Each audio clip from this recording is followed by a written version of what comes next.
What's up mga bulero? So welcome back. So today's video, ito nag-notify sa akin yung video ni Pinom Plays.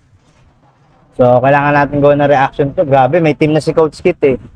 So ito, Kit. Ito yung title, Kit PBA na magiging kampi si Terence Romeo. Uy! Sa SMB, grabe ang bigat ng team. Grabe. SMB, Daniel yung kumuha sa kanya. Grabe kasi talaga yung yung popularity ni Coach Kit. Tapos yung laro naman kaya naman niya mag-improve pa kung pumasok na siya dito sa PBA. Grabe, bigat na ito.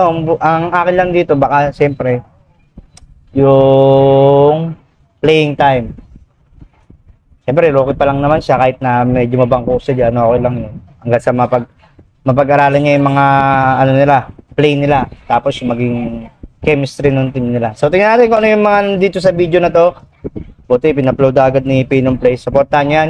Kaibigan natin yan. Mainitin pa tong video nito. So, tara, samahan nyo ako sa mga di pa na-upload nito. Panoorin natin. Game! San Miguel Beerman select Kit Jimenez. Oh, grabe. As the 76 overall pick. So he can find his way to 76. 76 overall. Grabe, layo, no? Pero kahit na, di ba? SMB pa rin kumuha sa... Ang bigat nun. Grabe. Kala ko sa mapupunta si Coach Kit sa sa NLEX Kasi si Franklin Siguro pinili na rin yung kung saan siya fit. Tingin ko yung SMB, San Miguel, kailangan nila ng ganito point guard na medyo bata pa kasi ilang taon na rin sila Romeo. Si Chris Ross, ilang taon na rin, di ba? Kailangan nila rin ng rookie talaga. Kaya lang bigat ng team nila Baka mamaya yung playing time ni Coach Kit, pero makulangan, pero okay lang yun. Pag rookie naman, given naman yun. Pag-aaralan niya pa lahat. Grabe. So, tuloy natin to kung ano mga meron pa dito. Mga highlights niya. Saan to? Sa MPBL.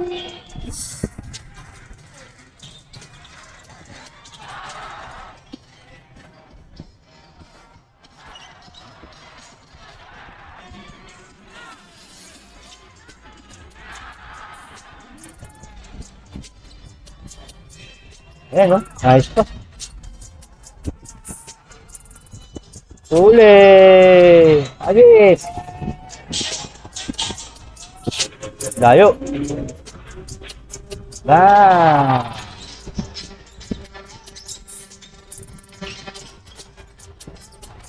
Ang hirap doon yung ganong bigla kang titira.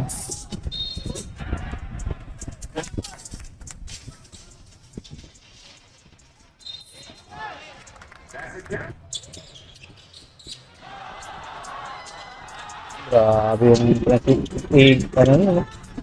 lipat sa kabilaan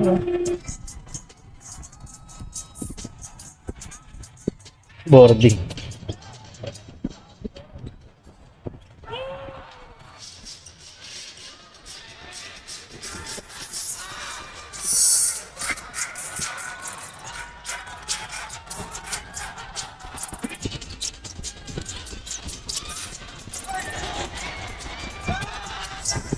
Grabe.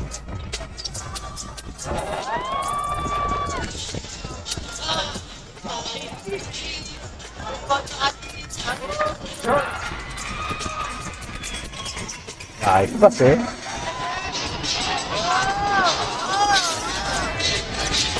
Lopos pa, bumabadi pa.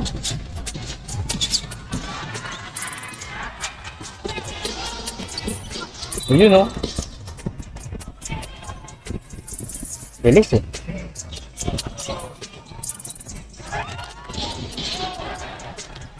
Oy, Paul. Deliberate.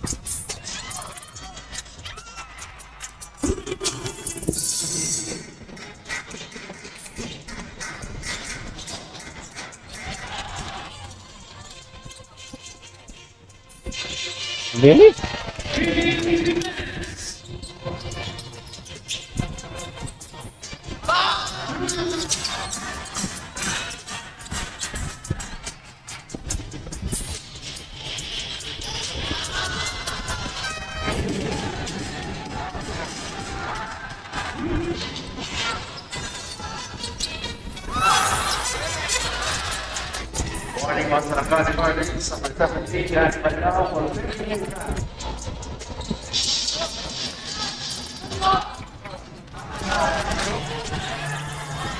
Nice. Ayun oh. So, puro highlights na ni Coach Kit pala to. Kala ko yung pinaka video is yung pick, yung tinatawag yung mga ano. Tingnan natin kung ano yung iba dito.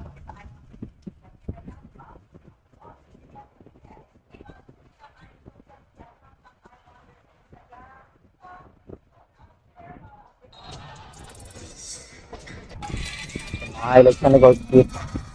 So, mga highlights na lang pala ni Coach Kit to. Mga laro niya dati. Tapos yung mga highlights na sa MPBL. So, congrats kay Coach Kit. Grabe, bigat ng team na kumuha sa'yo. SMB, San Miguel Beer. So, maalagaan siya dyan. Siyempre, malaking team yan sa ano, mayamang team din sa PBA. Kung sakaling magka-problema siya dun sa injured niya. Kagaya nung isang nag-comment sa akin na marahil maapektuhan yung career niya dahil sa injury niya sa dalawang ACL niya sa tuhod yun eh. So, maaalagaan siya dyan sa SMB. So, kailangan lang suklihan niya yun ng laro niya. Yun yung pinaka kapalit. Pero normal naman yun. Kailangan mo siyempre pagsilbihin yung team mo kasi binabayaran ka. Diba? So yun lang, congrats kay Coach Kit. So tingnan abangan natin kung ano mangyayari, magagawa ni Coach Kit yan. So baka mapanood na ako ulit ng PBA. Kasi yan lang yung hinihintay ko sa sa PBA para makapanood ako ulit.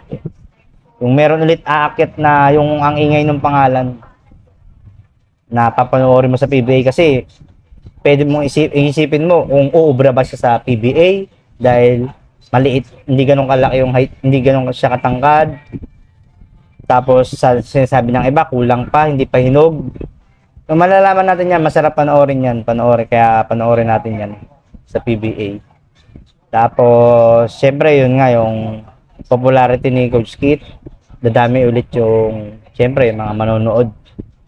Kasi maraming mag-aabang dyan, gawa ng ngayon nga, naglaro sa larong kalye-kalye lang, larong labas, ganun. Tapos, umabot ng PBA, di ba?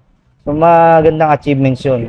Kumbaga, ma-inspire yung ibang mga tao, mga bata, na maglalaro sila magpupursige sila maglaro, practice, mag-training, hanggang sa maabot nila yung kagaya ng naabot ni Coach Kit, di ba? PBA. Abangan na natin kung ano yung mga nangyayari sa karir ni Coach Kit yan. Kaya sa mga supporter niya, kagaya ko, supportahan natin yan si Coach Kit. Siyempre itong Pinoplay, supportahan niyo yan. Supportahan natin yan, kaibigan niya. So, abangan na natin, at least. Maganda rin yung napuntahan niyang team. Maaaring kukulangan nga siya sa playing time kasi marami rin guard dun na, ayan, sila Chris Ross, Terence Romeo, naglalaro na ulit. Si Enciso yung nagsalita kaninang una. Alam ko point guard din laro nun. Kaya antayin na lang natin kung ano yung mga mangyayari dyan. So at least, diba? Congrats sa Coach Kit. Supportahan na lang natin sila. So hanggang dito na itong video na to. Hanggang susunod ulit. Peace!